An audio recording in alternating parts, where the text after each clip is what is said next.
Hey man, it's me, Kevin Smith. Welcome to the Grow Tent, everybody. You have found the best growing channel on YouTube, man. The place where we simplify the approach for you so everyone can learn how to grow. We make it so simple, even I can understand. So I'm going to listen and learn right now. Woo! What's going on, everybody? Welcome back to the Grow Tent. We had a question from a viewer, and I thought it was a pretty good question, and I thought I'd make like a good midweek video. So we're going to go over it today. Today we're going to be talking about how often you should check to make sure your pH or ppm pins are working correctly, and we're going to tell you how to do it. Super simple.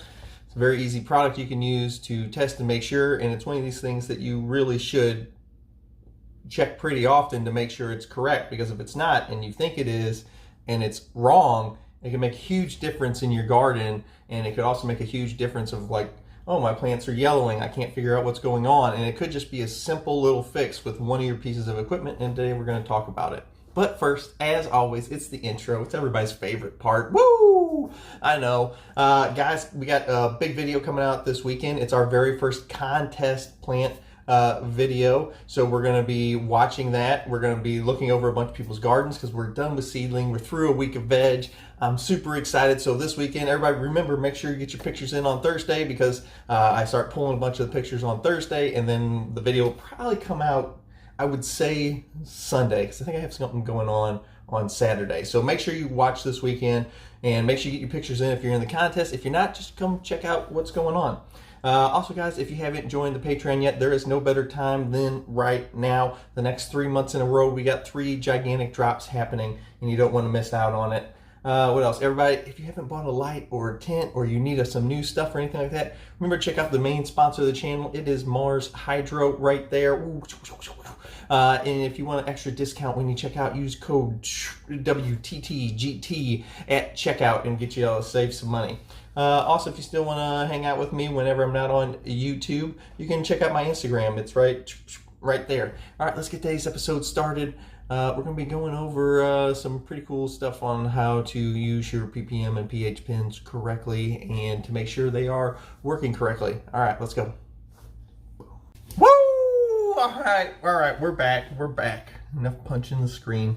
Okay, so today we're going to be talking about 2 different pieces of equipment. One will be your pH pin, and let's say your other is your ppm pin. Now these are just regular pins and markers, but or it could be a combo where both pins do the same thing. One of the most important things you can do, a ppm and pH pin is probably the most important piece of equipment you have that you're going to use, not counting lights and stuff like that, but it's probably the most important piece of equipment you're going to use whenever you're watering and feeding your plants, which is a huge deal with plants, is they're getting the correct pH and the correct ppm whenever you have to use ppm.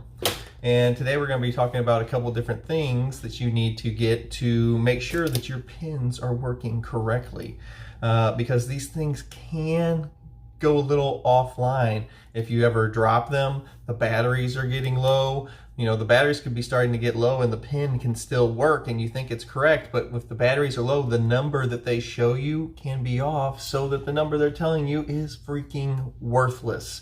So we're going to go over a couple of things today on what we need to do, how we need to take care of this piece of equipment that is vitally important. Remember, these are just props. These are not ppm pH pins. I'm just trying to show you. But we're going to be going over how we take care of these things in between using them. Now, since there's, I don't know, probably 30 different manufacturers of these things, they each kind of have their own set of rules, and you need to really read them. I know nobody wants to read the instruction manual, but I promise you, these little things are expensive, and if you don't take care of them, they don't last hardly at all. I don't care if you get the $200, Blue Labs pin, or you get the $10 Amazon one. If you don't take care of it like they tell you to take care of it, then they will not last. Some of them want you to set the probe in solution in between using it. Some of them want them to be dried. Some of them want them to be cleaned off. All these different things.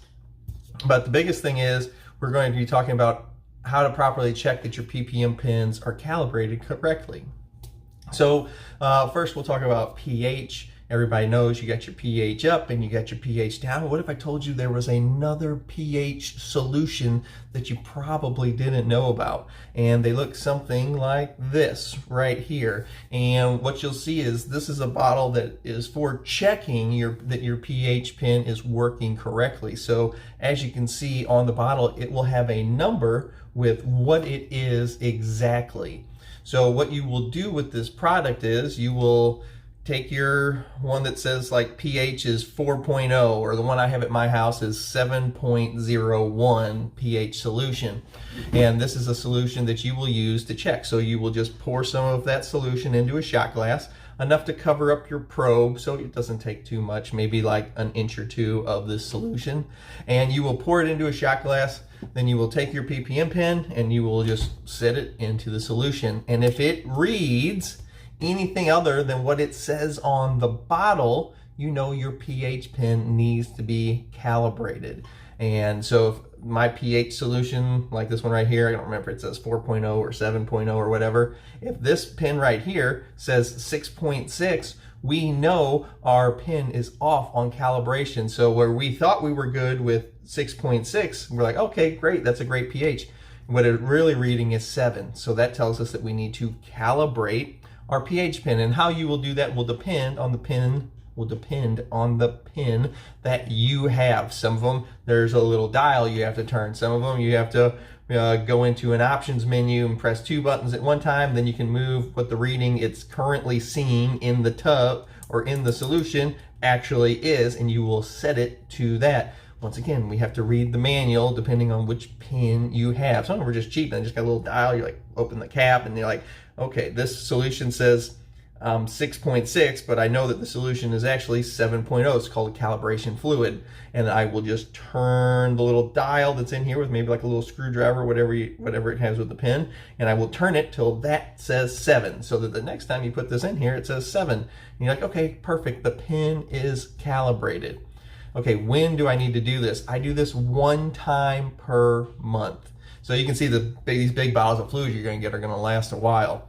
But I do this 1 time a month. Or if I drop my pin. If I have dropped my pin on the ground, or I've dropped it from a height greater than like a foot, I am going to redo this every single time that I drop it. Or if I drop the whole thing in the bucket and water, it's one of those ones that where it's not watertight sealed, I will also take the whole thing apart, let it dry out, put it back together, and then I will redo the solution.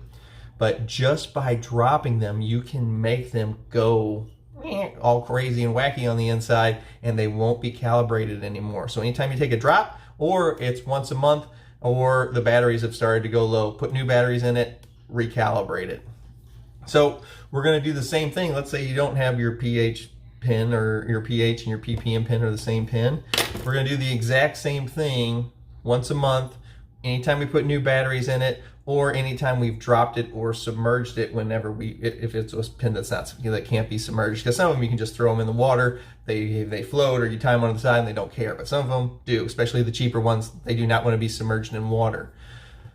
For the ppm, you will use a different solution. It's kind of like the pH solution, but it's a ppm calibration fluid. Any grocery store will have this. Amazon will have this.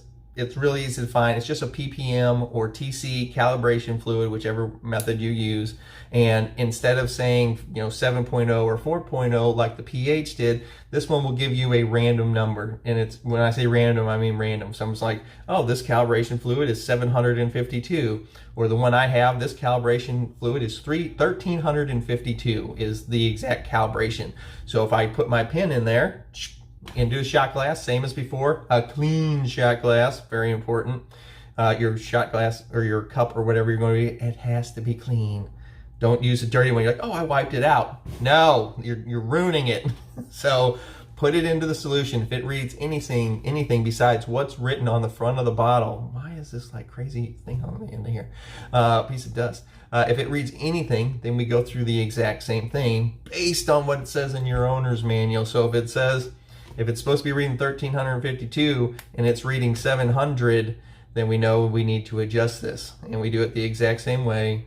You drop it, you submerge it, batteries, got dead, or you do it once per month. This is an extreme. I can't believe it's taken me this long to do a video on it with how important this step is. If your ppm pins or your pH pins are off by a little and you're using those numbers as your guidance on what's going on with your garden, you are changing variables and you don't even know it. So sorry it's taken me so long to do a video on this subject without extremely how important it is. ppm and pH are that's as you as a grower, that's one of the things you can control that your plants are getting. You should be on top of it. And once again, sorry it took me so long to make a video on the subject, but now you can get those bottles of fluid off Amazon or off of your local grocery store. Will have them.